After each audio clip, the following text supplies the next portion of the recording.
Hi, it's me, Nova at gypsyohm.com, and this is the fourth week of this van packing video series. It's so exciting. Oh my gosh. Okay, so this week we're going to be talking about daily life. I did talk a bit about like budget and work. And work is very much a part of our daily life. I'll talk about that a little bit more today when I talk about our routines. One of the nice things about being in our van is that we're so connected to the sunrise and sunset, the natural light and the natural dark, and it's a very natural regulation for us. It really regulates us internally. We feel drawn towards sleeping at night. We feel drawn toward, staying awake in the daytime. We're just so closely connected with nature. It's really beautiful. It's one of my favorite things about this. Before we lived in the van, when we were in a house, I didn't.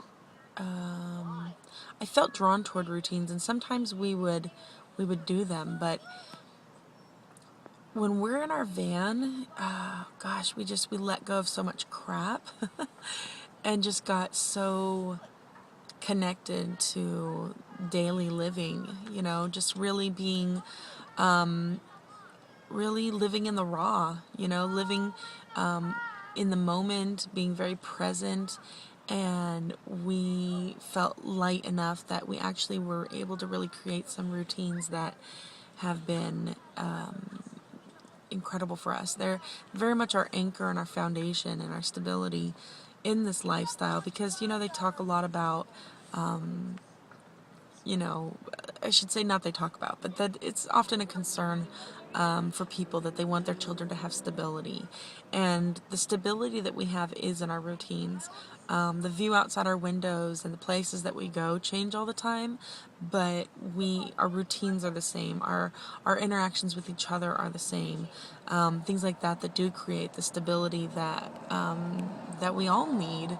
It's the groundedness in this in this lifestyle. So I'm going to talk a little bit about like our daily routines. I'm going to talk a little bit more about what grows them. Okay, so as far as our daily routines go, this is how my daily routine goes. When I wake up in the morning, I make sure that I am ready to wake up.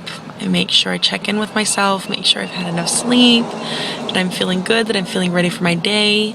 If anything feels off, I cuddle my babies a little while longer, and I cuddle into my cozy bed a little while longer, and think about how wonderful my life is and how wonderful the world is, and wait until I'm ready to join it.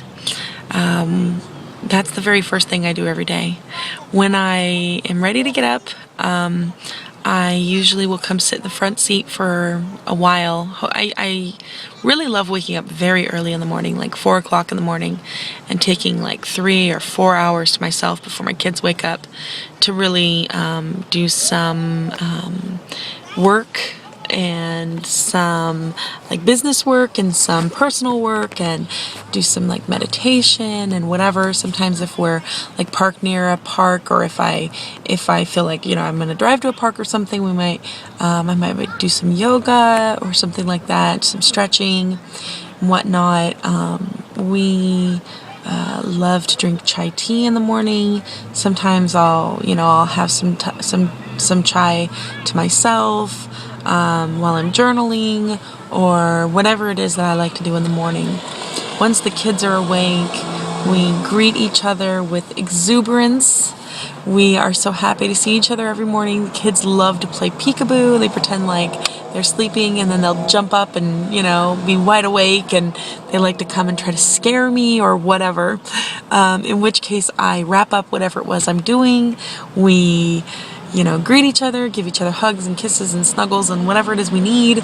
We drive somewhere, brush our teeth, get dressed for the day, go to the bathroom, whatever it is we need to do to be prepared for our day. And then generally we will get breakfast and get chai tea for the kids. Oftentimes we haven't ever been really big breakfast people, so sometimes our breakfast is mostly chai tea because we put some cream in it, so it's pretty hearty.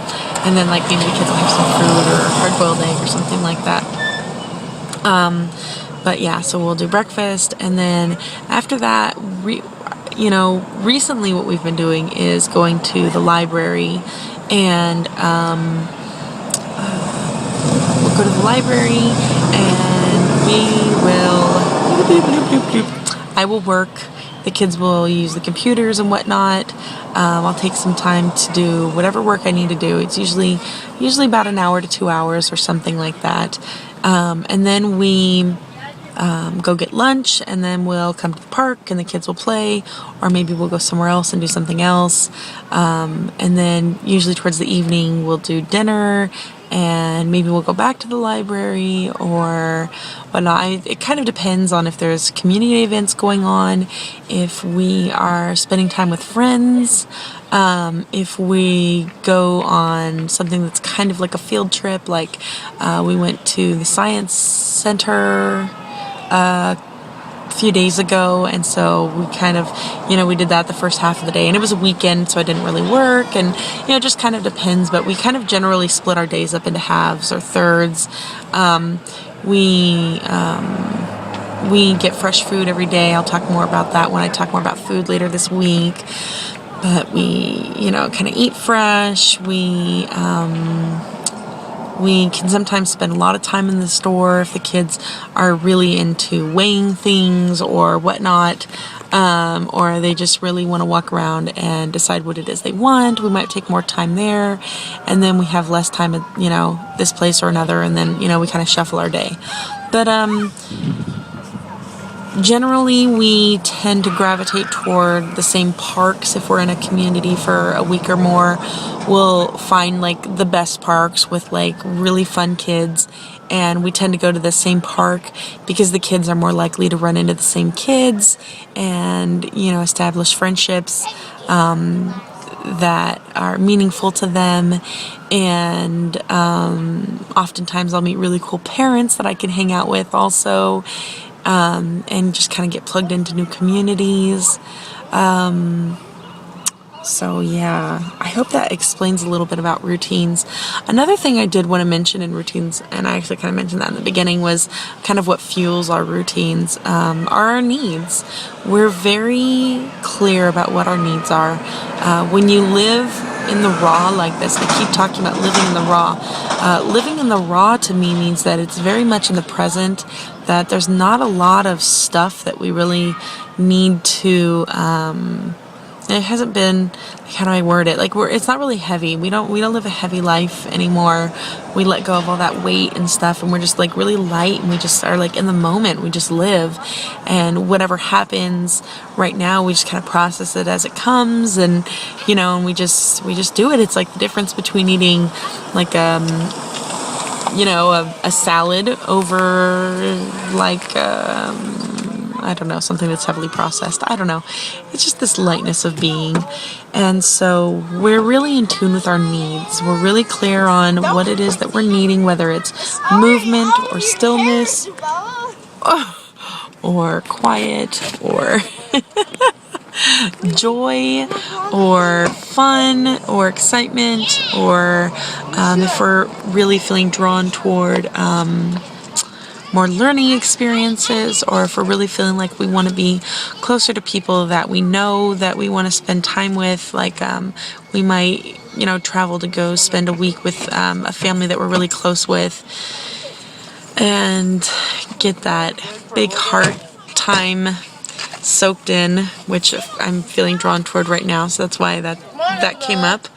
But yeah, so just being able to know very clearly what our needs are and follow them, that's what kind of leads us in our direction that we go toward, in knowing what it is that we want to do that day, or where we want to go next, or whatnot. Alright, hopefully this video is helpful, And I guess we'll talk more about this. If you have any questions, leave a comment or connect with me personally. Have a great day. Bye.